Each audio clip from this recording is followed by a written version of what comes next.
आणि यावर नेटकऱ्यांनी महायुती सरकारची अक्षरशः धुलाई केली। धू धू धुतला आहे महायुतीला।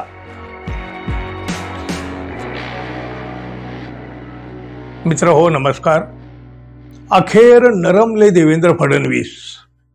मराठीचा गळा दाबून हिंदीची सक्ती करायला लागले होते, पण मराठी माणसांची शक्ती एकवटली आणि देवेंद्र फडणवीस यांना आपल्याच निर्णयापासून पळ काढावा लागला। अहो नव्हे, त्यांना पळता भई थोडी झाली असं देखील म्हणता येईल। उद्धव ठाकरे आणि राज ठाकरे एकत्र येत असल्याचा मोठा धसका फडणवीस यांना घ्यावा लागला। एकनाथ शिंदे यांच्या गटाचं तर काय, त्यांच्या खोट्या प्रेमाचा, मराठी प्रेमाचा तर बुरखा टारा फाटला हो।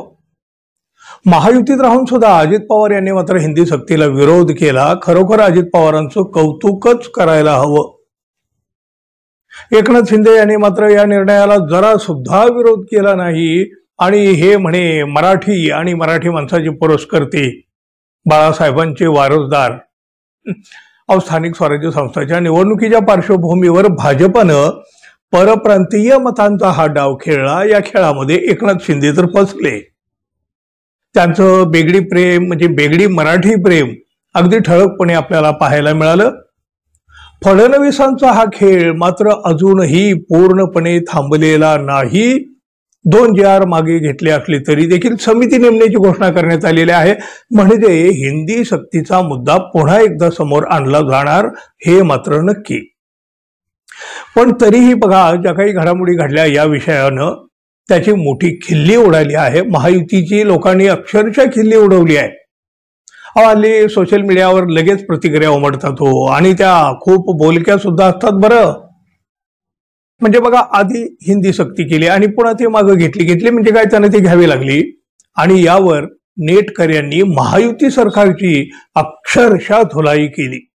धू धू धुतला आहे महायुतीला। मजेशीर मीम्स आणि प्रतिक्रियाचा महापूर आला सोशल मीडियावर आणि त्यातून जनभावना सुद्धा काय आहे हे दिसून आलं।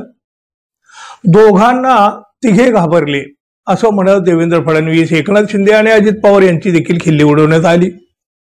अनेक नेटकऱ्यांनी सोशल मीडियावर महायुतीला धू धू धू धुतलं। त्यातली काही मीम्स आणि काही प्रतिक्रिया आपण बघू। आता यातली एक प्रतिक्रिया अशी आहे बघा, उद्धव ठाकरे आणि राज ठाकरे यांचा एकत्र फोटो बघून भक्तांची जळजळ होते। दिवस रात्र दोघांच्या नावाने बांगड्या फोडतात। चोंग्यानो, रडारड चालू ठेवा, ठाकरेंनी तुमची ठेवली आहे खोलून, आणि तुमच्या पक्षाचीही। दुसरा एक नेटकरी म्हणतो, पाहुणे जरी असंख्य पोसते मराठी, आपल्या घरात हाल सोसते मराठी। हे असे कितीक खेळ पाहते मराठी, शेवटी मदांध तख्त फोडते मराठी। भाजपची जुनी खोड, खडा टाकून बघायचा आणि विरोध झाला की पाय लावून पळ काढायचा, अशी खिल्ली ही एका नेटकऱ्यानं उडवली। एकानं तर म्हटलं, 2 भाऊ एकत्र येण्याचा धाक पाहिला असेल आणि पटला असेल तर आता खरंच एकत्र या, मुंबईला मराठी महापौर द्या, ठाकरे ब्रँडचं अभिनंदन। आणखी एका नेटकऱ्यानं तर एका नेत्याला चक्क उंदीर म्हटलं आहे, उंदीर। मराठी भाषेसाठी राज ठाकरे आणि उद्धव ठाकरे मैदानात उतरले आहेत आणि बाळासाहेबांच्या विचाराचं कातडं पांघरलेला उंदीर कोणत्या बिळात लपलाय, असा प्रश्न त्यानं केलेला आहे। आता बाळासाहेबांच्या विचाराचं कातडं पांघरलेला उंदीर कोण हे सांगायची म्हणजे खरं तर हे वेगळेपणानं सांगण्याची काही आवश्यकता नसावी, तुमच्या लक्षात आलेलंच। मराठी भाषेचे मारेकरी म्हणून 3 लोकांची इतिहासात नोंद झाली असती, त्यांना तसं पाप करण्यापासून तुम्ही वाचवलं आहे, पण त्यांची वळवळ थांबणार नाही। व्यापारी वृत्तीचे लोक आहेत ते, पण मराठी जनता तुमच्या पाठीशी आहे। जय महाराष्ट्र, अशा एकापेक्षा एक अनेक प्रतिक्रिया सोशल मीडियावर उमटल्या आहेत। महायुतीची तर पुरती खिल्ली उडालीच आहे, पण ठाकरे बंधूंना देखील यातून आवाहन करण्यात आलेलं आहे की एकत्र या आता तरी। खरं तर महायुतीची खिल्ली कसली म्हणायचं, पुरती धुलाई करून टाकली आहे जनतेनं, जनमतानं।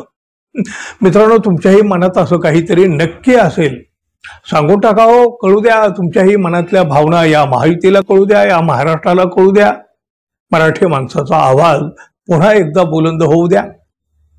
धन्यवाद. पुन्हा भेटू. तोपर्यंत नमस्कार.